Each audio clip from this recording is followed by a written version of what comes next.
Hi, Brave Souls. Welcome back to Brave Mode Studios. It's been a while, and so we're coming back with my girl Kristen. You recognize her from Hey the y'all. Hey Girl. We recognize yeah, now you'll recognize her from the personal styling playlist on the channel. So we know it's been a while, but we're coming back to just kind of revamp in a new way and talk about just some reality things about the fashion industry, our own stories, and of course, as always, still giving you some practical steps as to how you can enter the fashion industry, but also not only enter it, but also maintain a career in it. Mhm. So let's go ahead and get started. Today, we're going to be talking about our stories, our experience with entering and working in the fashion industry, and we'll have a part two talking about some practical ways you can enter the fashion industry in 2024, 2025. So let's get started, Kristen. Go ahead and briefly introduce yourself. Talk a little bit about where you are, where you're based, type of work that you do. If you have a degree, which you know you do, where you got it from, and all the things and how you're using it now. Yay. Hey y'all. I'm so happy to be back. So happy to be here. Thanks for having me, Jess. My name is Kristen Johnson. I'm from Baltimore, Maryland, and I am a style savant.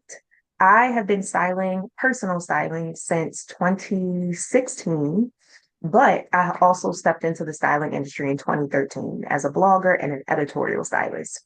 Long story short, I did editorial styling for a little bit. It really wasn't for me. I gave it a try and I transitioned into personal styling, and I've been here ever since. I absolutely love it and I'm very passionate about it. SCB Luxury Styling is my personal styling firm where I help aspiring, sophisticated women really align their inner beauty with their outer appearance. So I really focus on helping women to really build their confidence, y'all, their personal development, really get confident in their body shapes, and really just make sure that they are walking confidently in the path that they should be taking, and showing up as the woman that they were created to be. And I do that with style. So curating capsule wardrobes, taking measurements, all the things. And it's been a long time coming to get to this point. Obviously, it's been a little over 10 years at this point, and I'm just now like figuring it out. Everybody's path looks different. I did not go to school for this. I went to A&T, the same school that Jess went to. Although we weren't there, we didn't graduate at the same time. We were there and we didn't know that we were there together for a little bit. But I studied business management, y'all. So I always knew I wanted to run my own business. I just never really knew what that looked like until I got to college. Personal styling or just styling in general was something that I was super interested in. I just didn't really know how to get started. So I was just talking to my friends, talking to people, letting them know what I wanted to do. And before I knew it, I had an internship, I had a retail job, I had another internship, and then just all of these jobs and experiences and opportunities just really came out of nowhere. And before I knew it, I was here. So I'm so thankful to still be here throughout the pandemic and all the things that have been going on in this world. Wow. But I know that I am called to be a stylist and to really just help women feel confident. So that's me. That is a beautiful introduction. Thank you. I love what you're doing. That's something about, particularly with personal styling, that I think you really have the luxury and kind of have to have a calling to do, and that is, help. Can you say it again? What you said, the how you make their inner beauty do the thing. What you Yeah. say? So I help aspiring, sophisticated women really align their inner beauty with their outer appearance. Love it, Thank love you. it. Because no matter how cute you are on the outside, girl Right. or guy, whoever we You talking to, can't, right. You can't look like what you've been through, y'all. You can't. my mom always used to say like, look how you want to feel. That's easier said. Yeah. It's It's super easier said than done. It is. It is. And I know for me, I mean, the couple years that we've had have been a lot. And so emotionally, financially, every leaf you can think of. I know. So I love to hear that that's what you're doing because it's definitely needed. And I think for people who work in the fashion industry, you probably do get people who don't understand what you do.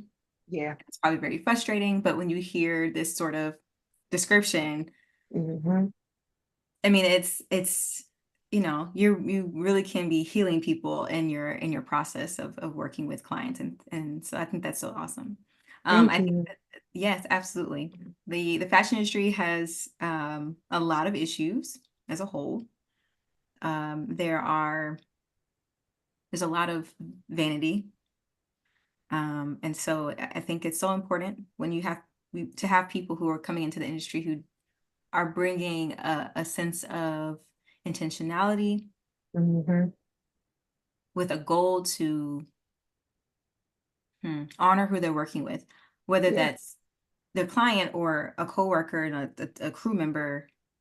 You have that sort of integrity, and it's not all about you and how you look or how well you did a job, but it really is like, you're coming in with some integrity. Like it's hard to find that in the fashion industry, and I think that's where it gets muddy, and where it gets Yeah. stressful. So, Agree. got the cuts in this out because I don't remember what all I wanted to ask. um, we Okay. can we can have more of a discussion, obviously, but I want to chat about maintaining in the fashion industry right now, and I think we'll then jump into some. How should we do it? Should we talk about practical steps and getting into it, then talk about maintaining, or what do you want to do? I think that makes sense. Yeah. That makes sense, That right? makes Going sense. order. Okay, Yeah. so let's go ahead and jump into some practical steps about getting into the fashion Mhm. industry today. Mhm. I know my first YouTube video was how to become a stylist, and Mhm. that was 20. Ooh, what year was that? 2018, 19, Maybe 2019. 2019, right before the pandemic. Was it? It was either 2019 or 2018. I don't remember, Mhm. but it's been a little minute, 5 or Yeah. 4 years or so. Yeah. So, yeah, the thing I don't know that things have drastically changed, Mhm. but I think we've been discussing how social media makes a Mhm. bit of a difference. I think not that I don't think social media makes a difference in terms of how you should try to enter the industry. I think it skews Yeah. the perception of how you should enter the industry. And Yeah. by that I mean, and I see why this happens, but you have a lot of like recent college grads or high school kids who are wanting to get into the fashion industry who are thinking that they need to have a social media presence to Mhm. get into the fashion industry, and Mhm. that's not the case Yeah. unless you're using your social media as like a digital portfolio, which I mean I recommend doing that just in general. You can always do that, but that's also not the requirement. Right. Um, I see a lot of that happening, and so I think if I'm just fashionable, like I'm cute, then I dress well, then that is the requirement, and that's not it. Or even being like a fashion blogger, that's very different from working in the fashion industry. Yeah. I think it definitely has a place. Like, be a fashion blogger, do the thing. It's awesome. Do it, do it, do it. Get your little brand deals, do the whole thing. Yeah. But that's not the same as being a professional in the fashion industry. So, um, there's a plethora, a wide variety of types of roles and jobs in the fashion industry. And I've made videos on that before, but and I'll make some more. I think that to kind of get a little deeper into it. But I mean, like you have a business degree, and I think that's what people forget about the fashion industry. It's a business. It Yeah. is just like any other company that's selling a product. Mhm. You are selling a product. It just happens to be clothes. You could be selling cars, you could be selling whatever. It's literally no different. So it's really about knowing how to add value to either a firm, a company, or if you are like a freelancer, you're a stylist, say, for example, you're in the business of marketing. Yeah. Right? So if you're doing like editorial type styling in a magazine, Mhm. whatever, something like that, commercial styling, that's marketing. You are one of the positions in magazines is called a market editor. I mean, not I'm saying that, but I don't know if that's why it's called that, but still, that's I may have to cut that part out because I don't know if that's why that's called that. But it's you're in the marketing department, so to speak. You are Yeah. marketing a product to a mass of people, and you are just making sure that whatever the actor, the model, the figure is wearing aligns with the brand that you're marketing. Mhm. Mhm. So as a quick example, I remember styling a Advil commercial one time, Mm. and it was the most basic styling ever. I mean, we went to Kmart, I think. Yeah. Like That we makes weren't sense. going to, anything fancy. We weren't going to showrooms, nothing. We had to get, I mean, a ridiculous amount of random blue sleeveless tank top, like sleeveless t-shirts. They weren't not the tank, but like whatever comes just right here, whatever Yeah. that is. We had to get a bunch of those in the right blue to Hmm. match the Advil blue. And when I Wow. tell you we met with the marketing department who worked for Advil, we stood there for 45 minutes going through all these different shirts Hmm. to get the right blue. So it's just like this is marketing. It's not always super glamorous. And so I think that's Yeah. where the disconnect is for people, especially whenever you only have social media as your place to really kind of get any peep into the fashion industry. So I Hmm. get it. Again, I do get it. So this is not like to condemn anyone for doing that. It's just to say, hey, there's more.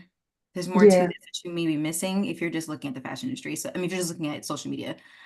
So let's talk about getting into it. What does that look like today? Some of my uh pieces of advice probably haven't changed a whole lot, but Hmm. I'm curious about what you think from your observation. Do you have assistants or anything like that who have been asking you these sort of questions, or have you worked with anybody that's still kind of trying to enter the fashion industry right now?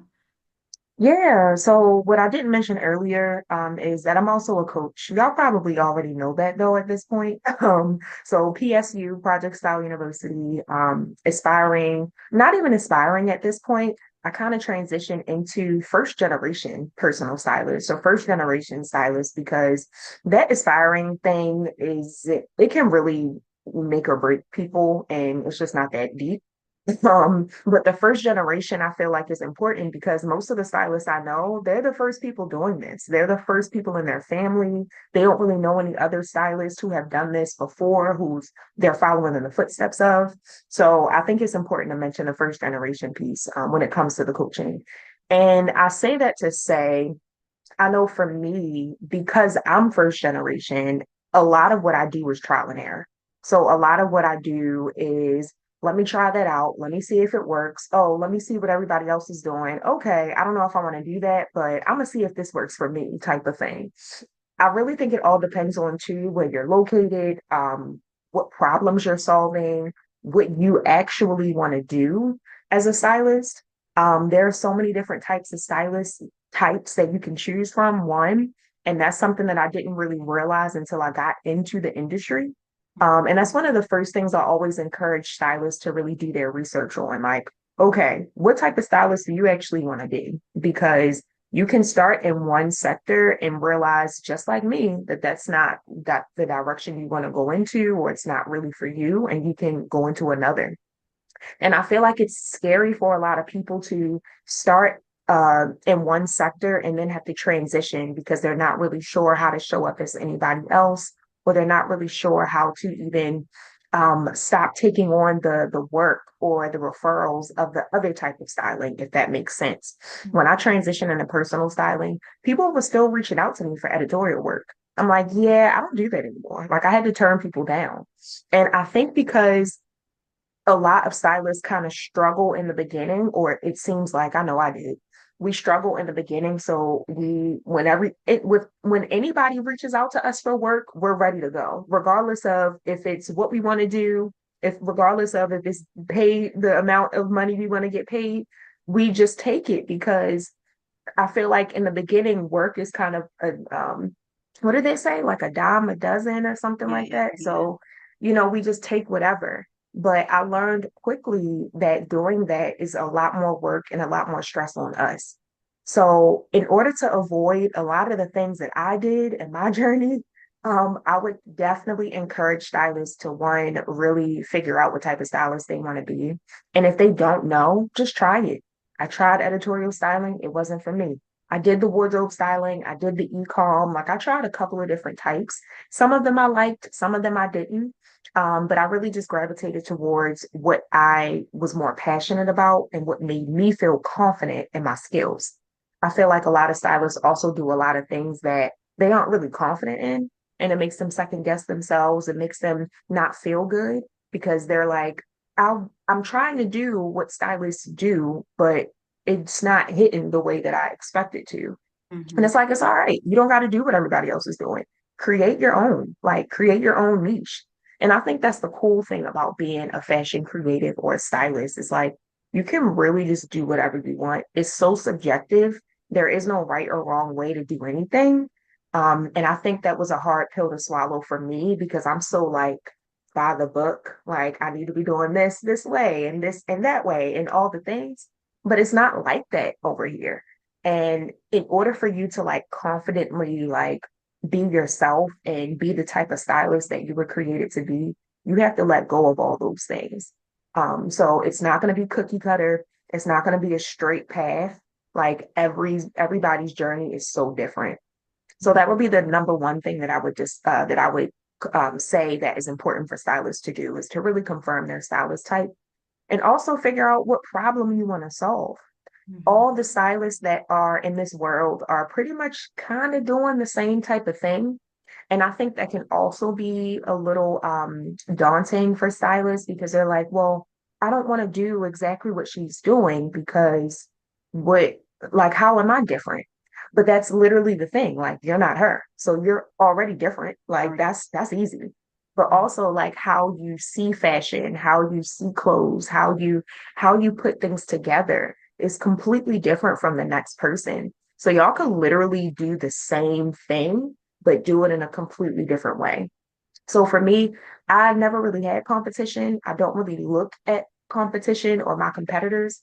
I think it's important to do that just to see like what else is out there. But you have to have a certain type of mindset when you're doing that because you can easily compare yourself. You can easily feel like you're not where you're supposed to be. And that's not the point of it. Like the point of looking at other people is to get inspired, y'all. Like follow other stylists who are doing what you want to do or going in the direction that you want to go in and follow other stylists just to be inspired, not to copy, not to do what they're doing, because what they're doing is what they're doing. It's not what you have to do. Mhm. So that's That's the another risk of thing I social would media. say, like That's really that's the focus risk with social on, media. It's hard to yeah, compare yourself to what other people are doing. I know when I exactly. first, I love what you're saying because when I first started just doing test shoots, I wasn't really a Hmm. professional stylist yet. I was working for a pant company as a I was a account manager for that job, that company. I hated it. Like it was not creative enough. It was just I didn't mind doing the spreadsheets, I guess, and in hindsight now, I would do it and be fine with it. But at the time, I was so hungry to create and hungry to, Yeah, do something that had a lot more, that was, more robust, where I really could just like get my hands dirty and it wasn't that type of job. yeah, And so at the time, like I was like, well, I'm just gonna meet with, try to network with other photographers in my area who were kind of like me, just starting out, trying to get into the fashion industry, or just trying to get into doing very creative work and just do test shoots and then let's do hmm, that. So that was me, I would get off work, go to the mall, buy a bunch of clothes with my credit card and like, then we plan a shoot for that Saturday. And we meet up early Saturday morning, do a test shoot, and I'd go return the clothes on Saturday night at the store. Um, but that was like a cycle for me because I needed to just start. Like I needed to yeah, just do something. And some of those photos make me cringe. Looking at them now, I'm like, oh God. But girl, you was getting started. You was doing it right, though. Like right. you were doing it. And so there's really just the starting part, Hmm. and like Kristen's saying, I agree that you might start out doing one thing and then it kind of morphs into something else when you realize like you have more of a passion for doing a certain type of work, or maybe you don't want to do something more creative. Maybe you really like the business aspect of the fashion industry because Hmm. it's a business. So, it obviously needs people from every walk of, from every angle to be in that industry, so and Right. to be contributing. So maybe it's not something that really creative that you want to be doing, but it helps to just start. Hmm. If it's sketching, if it's designing clothes, just sketching them out on paper, just anything that would help you kind of get it out of your system so that you can start to make it tangible. And I think Yeah, that that's kind of what helps you kind of start that lane, that pathway in your mind, like, okay, I'm grooving a pathway here to that's going to spark something. And then yeah, getting the inspiration, you can follow people, of course, who are stylists and who are doing that work, because there are plenty of them out there doing the great work. But yeah, not looking at them, and then because this is the struggle with social media in general, Hmm. not just with obviously this is just life with social Yeah. media. So we do have to be careful with that, and I'm so glad that you said that. But it's also it's a way for you to just get that inspiration and be able to see, like, okay, this is what I could be doing. I really like what they're doing. I want to try something in that direction, and then try to, network with people that are around you, Hmm. or even on social media. If you don't feel like you have people in your area, then that's where social media really can be a help for you. Is like, hey, can I just have if you see a stylist maybe that's, doing some work that might be interesting to you, reach out to them, email them, Yeah. find their email, or even now DMs are not as taboo as they used to be. I would say like Hmm. 5, 10 years ago. So I think now it might be okay to do some DMs. I used to be like, no, nobody DM nobody, don't do it. Yeah. But now it may not be that bad if it's very professionally written. Yeah. Um, so I say that with caution, like don't be too casual because you don't know who you're speaking to. But Right. there's a way to honor that person and what they're doing, but also just in their time, but just say like, hey, like I would love to have a 15-minute virtual coffee chat with you. Hmm. I'm interested in entering the fashion industry. I'm doing X, Y, and Z right now. And I really would love to just hear your story, how you got where you are, and people love to talk about themselves, so they'll be Yeah. happy happy to tell you their story, I'm sure, and then give you possibly some insights as to some things you can be doing. So Yeah. I think networking in an intentional way that's not like an opportunistic way, but just really just trying Hmm. to learn from people. Some people are not going to share. There are absolute Yeah. gatekeepers out here. We're not one of them, but there are Mhm. absolute gatekeepers who don't want to share. But that's their own insecurities and they have their own reasons as to Yeah. why they do that. So maybe those aren't the people that you're going to network with, but they're going to be other people who will. Like you only need one. You really only need one Yeah. person to just give you Yeah. be willing to chat with you and talk with you and give you the real, and maybe even look at your work. Like that's very important. Try to get when I was doing the mentorship, I would look at stylists, people who were kind of, especially when they're just entering the industry and kind of doing test shoots. One of my packages was like, I'll just review your portfolio and give you some feedback if you just need somebody to with a fresh eye who's in the Hmm. industry to just tell you, hey, like, you know what, I see where you're going for here. This is really cool. I love Next that. time maybe you could try this. So stuff like that. Like I haven't started an internship back, but if I do, I would do it again because I did love doing it. Yeah. Yeah. And it was And it I was think a that's yeah, good because I feel like because this role or this industry is the way that it is, you really don't see a lot of people sharing the behind the scenes or even the struggles. You only see the finished product. yeah. So people are like, oh, I want to do that. How can I do that? And no one ever knows because no one ever shares, No one ever which is shares. so weird.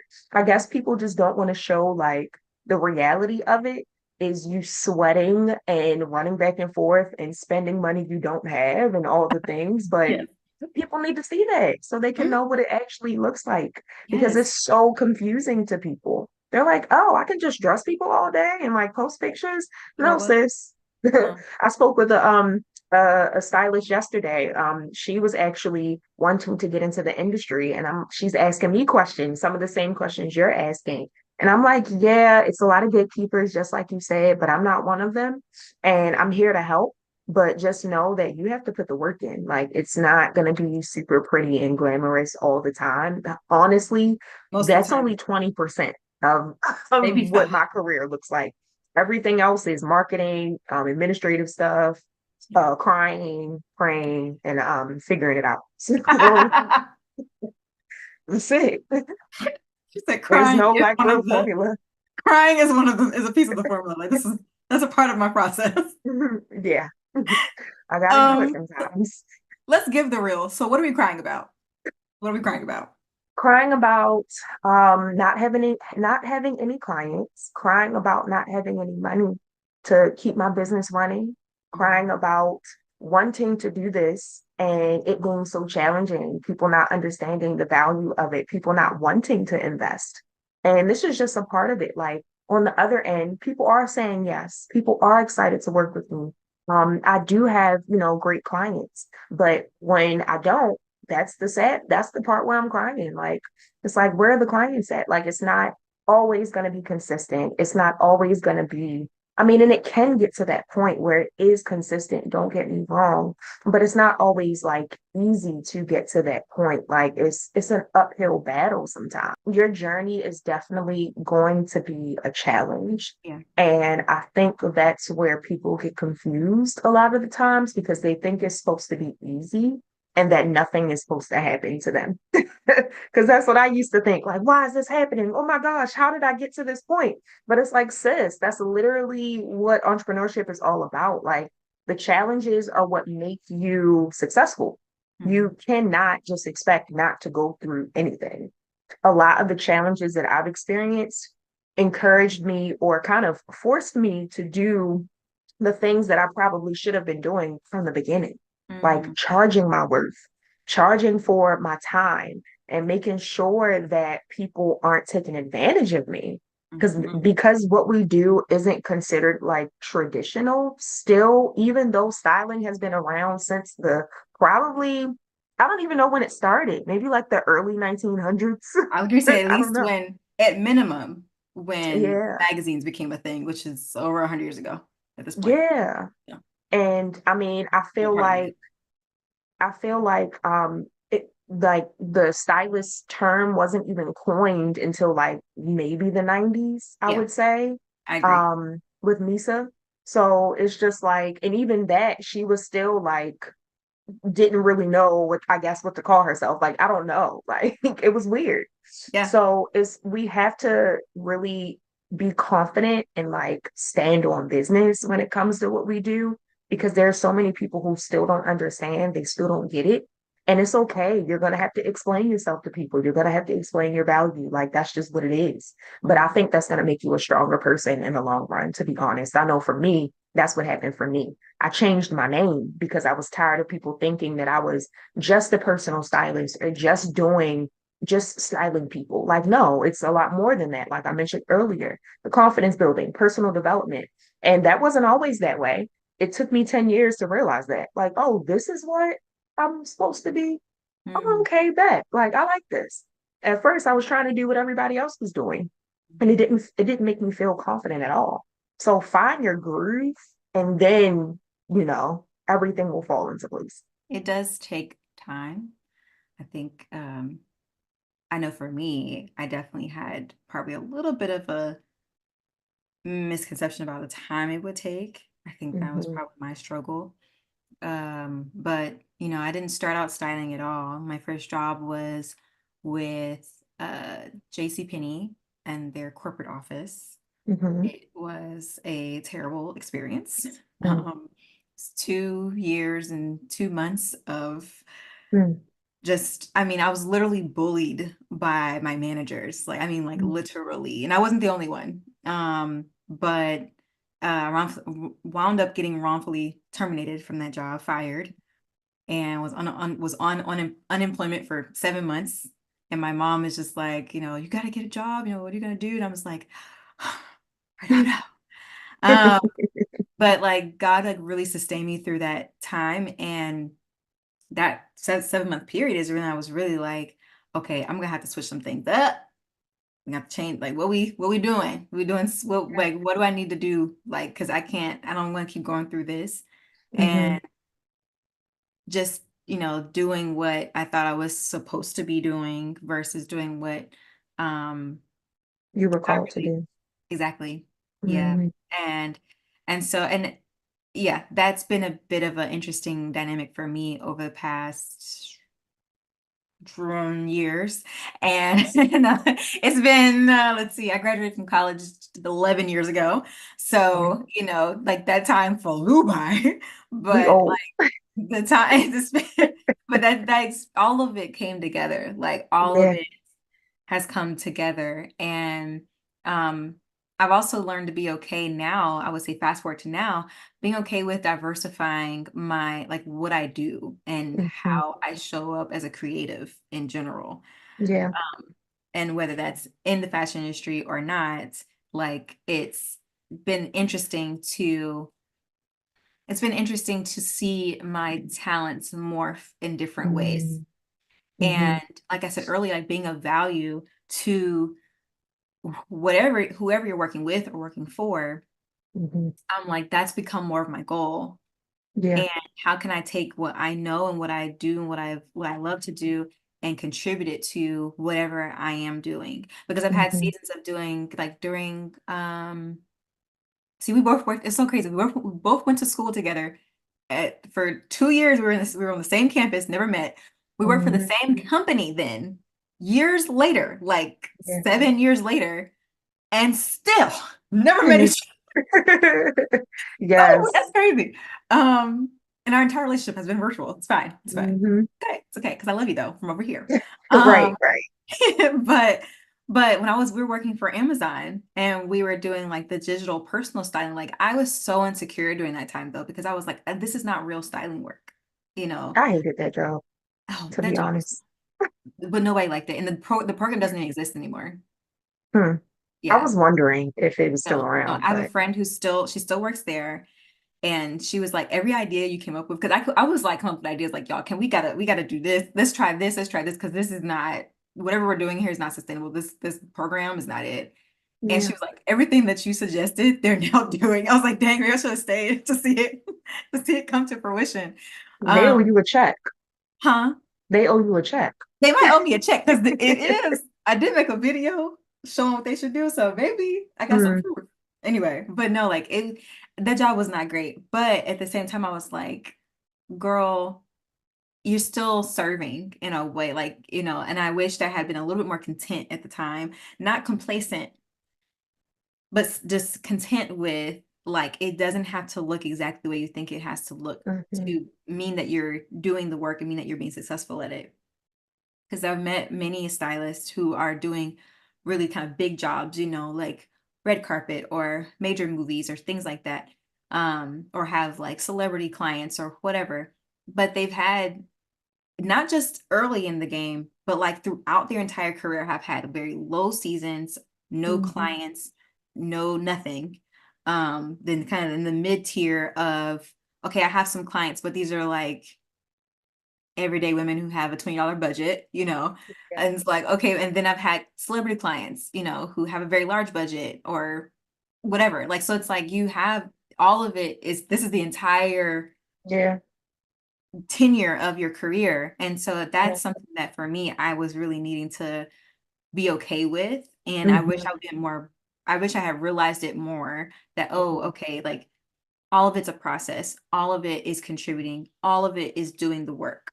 Even the work that I don't understand how it entirely aligns. Yeah. Okay, I mean, I'm not off trying to be a paralegal or something. Like, it's somewhat like, in my vein, but even if I was, what is Mhm. that? How even if I'm a paralegal, this is a terrible example, but still, if I'm in a whole entirely different industry that just, Mhm. okay, this doesn't even make any sense. But it might. There could even be a niche there that does align with the fashion industry because again, the industry is a business that needs lawyers, that needs people who understand how to code, people who whatever, like there's Yeah. all of it's needed in the industry. So I think there's a place for everybody. It just depends on it depends on how you approach whatever it is that you are doing.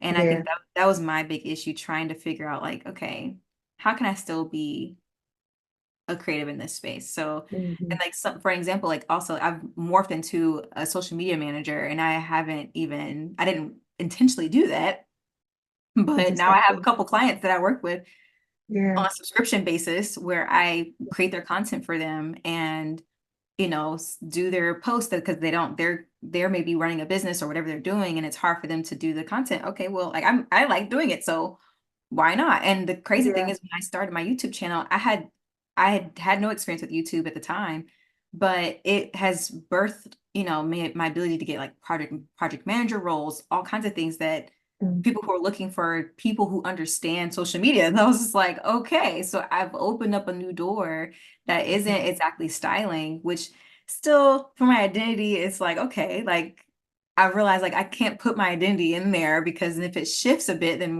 who am I? So like I'm okay with now my creativity um being shared amongst other types of work and Yeah. and diversifying my offerings, my portfolio. in a new way. So hope that wasn't too long of a, a tangent, but No, I think yeah, that's really good to mention because I feel like people don't understand that everything is a learning experience and everything is style. At least for me, everything is style. Like branding, storytelling, marketing, IT, paralegal work, like everything is styling. And when I say that, I mean styling to me is just putting the pieces together to make it make sense. And we do that with anything. So I think it's a matter of like really switching your perspective and understanding like, okay, this may not be like shopping or like putting an outfit together, but like, how can I use those same tools to work here? I feel like too, a lot of people, this is the last thing I'll add, but like when it comes to jobs, like with this whole entrepreneurship kick, I think that started, when did that start? Like 2015, I guess, or 2016? I don't yeah, know. But everybody was wanting to be an entrepreneur.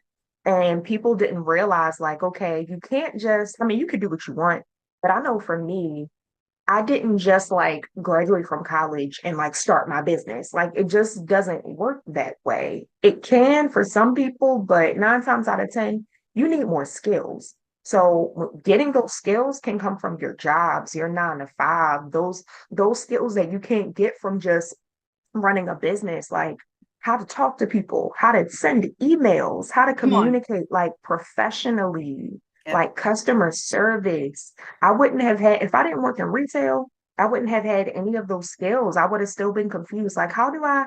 It's so many people that, or so many clients that I've worked with in the past that gave me pushback and didn't fully understand the process.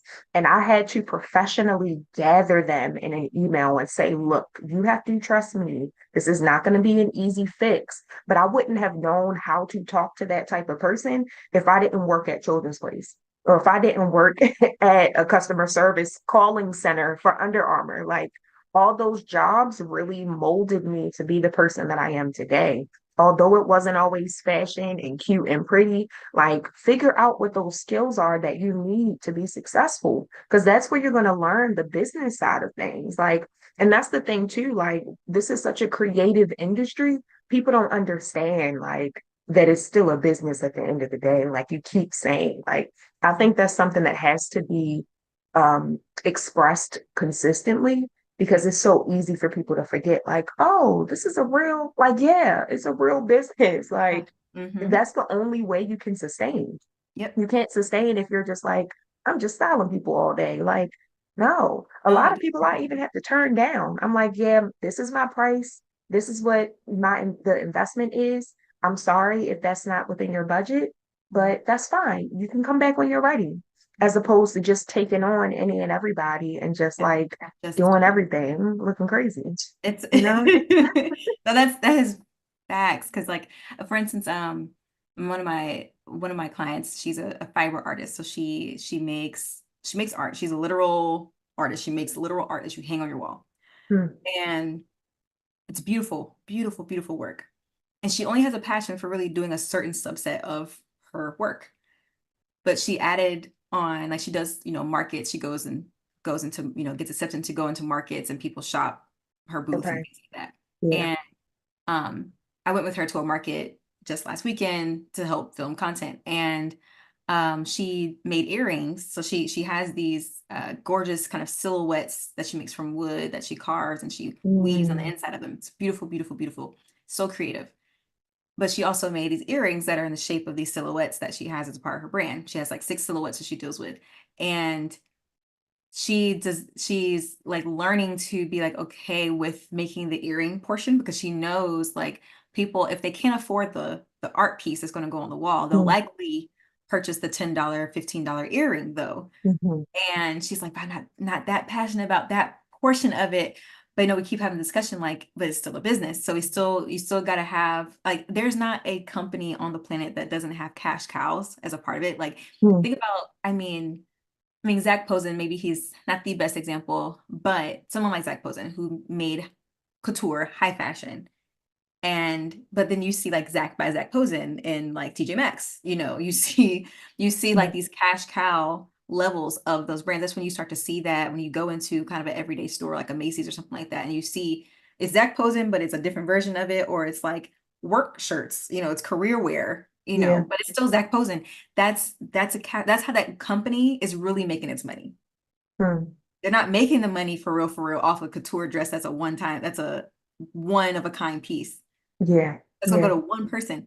A business can only operate if the masses, whatever that, and that doesn't mean the entire world, but that just means what can be accessible for, generally speaking, everybody. Mm. That's a business. That's how a business runs. So as when you're a service-based business, though, it's like, okay, well, I can't feed the masses. I can't contribute to the masses, which on Yeah. a side note is why it's okay that there's 100 stylists doing the same Mm. job, because everybody still needs the service. Yeah. So you're servicing someone that someone else can't service.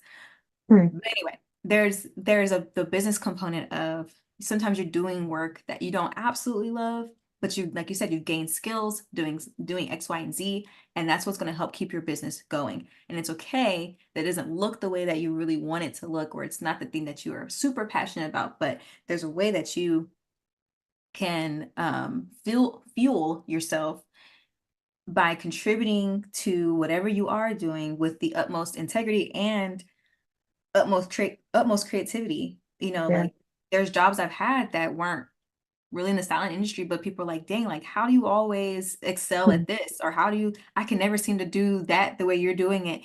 And it's really because I'm just being creative with it. Like I'm finding my way of like, I know how to I've grabbed this from doing styling. I've grabbed this from doing YouTube. I've grabbed this from this, and this. And it's like, it makes for, I'm hopping to another topic a little bit here, but makes for a brand.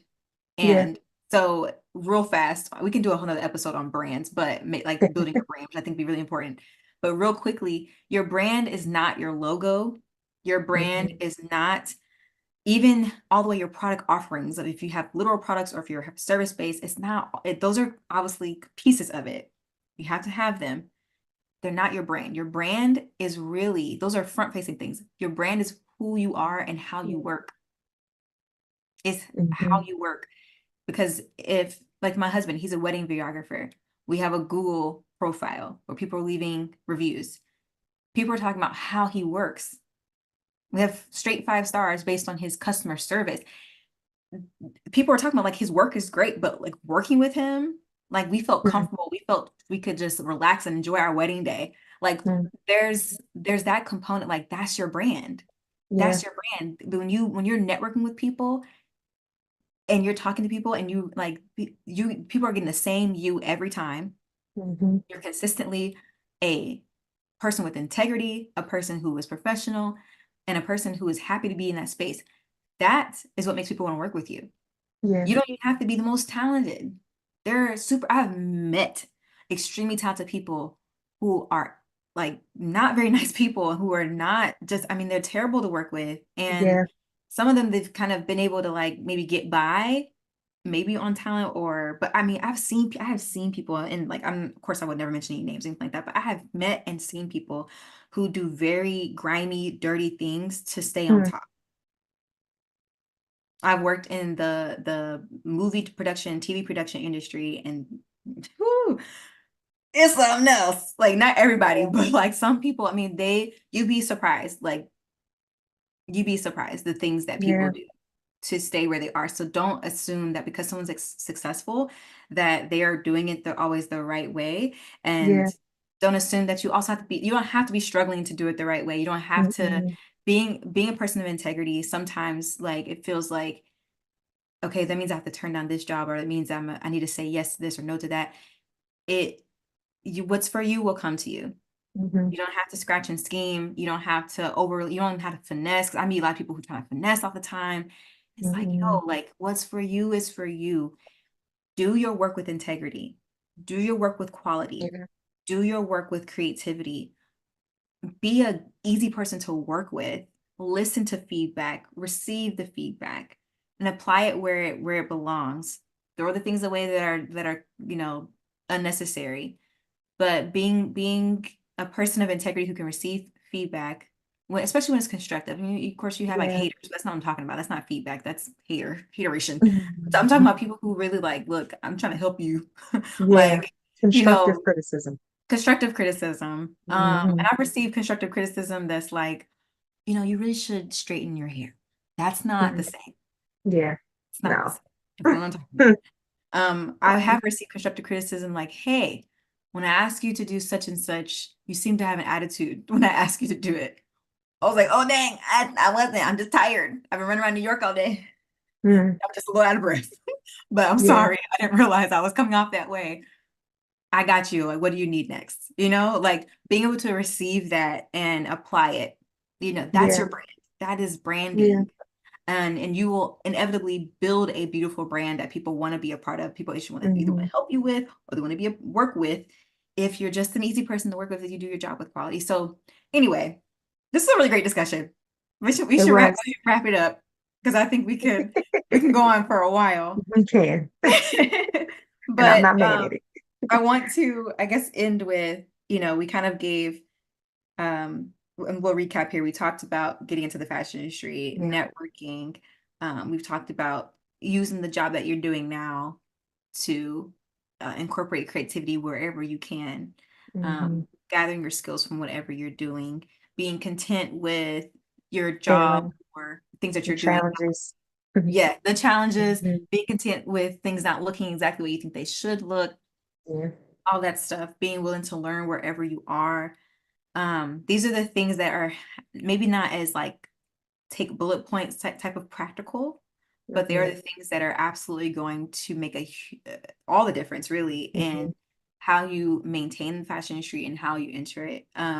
I give very practical steps in the other videos about reaching out to stylists to network with them. All those things still very much apply. Being professional, reaching out with a sense of like humility.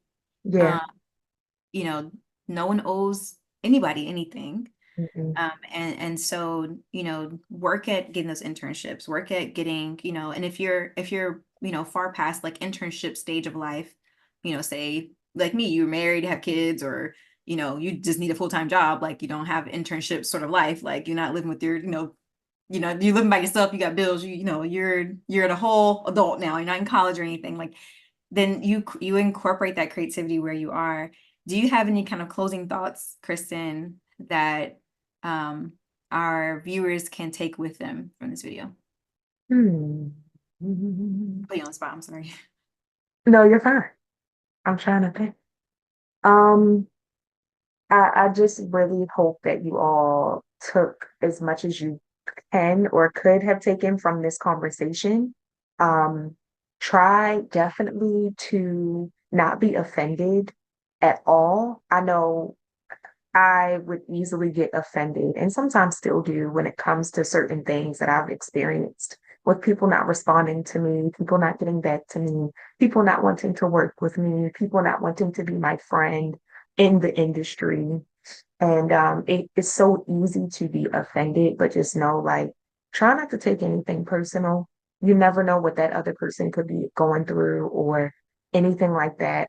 Not everybody's going to get back to you on after the first reach out. So don't be afraid to reach out again and follow up again. And if you feel led, definitely it's a thin line between bugging somebody versus being persistent. So try your best to lean more towards the persistence and not actually bugging people um, when it comes to reaching out and asking for help.